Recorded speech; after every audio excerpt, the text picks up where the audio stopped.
जय हिंद दोस्तों, इस वीडियो में मैं आपको बताऊंगा कि आप अपने स्पीकर की आवाज़ कैसे बढ़ा सकते हैं। तो वीडियो को पूरा देखना, एंड तक देखना। अगर कोई क्वेश्चन है तो आप मेरे से कमेंट बॉक्स में पूछ सकते हैं। जैसे कि मेरे फ़ोन की ना स्पीकर में थोड़ी आवाज़ कम हो गई थी, तो इसके लिए मैं अपने फ़ोन के स्पीकर को क्लीन कर सकता हूँ। फ़ोन में फ़ीचर है, फ़ोन की सेटिंग्स में आया, एडिशनल सेटिंग्स में आया, और यहाँ पर एक फ़ीचर है क्लियर स्पीकर करके।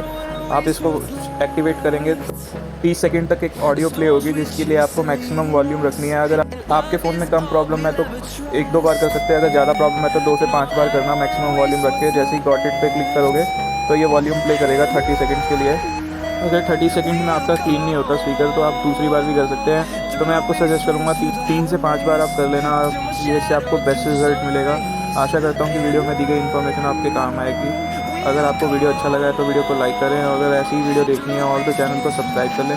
Thanks for watching, bye bye.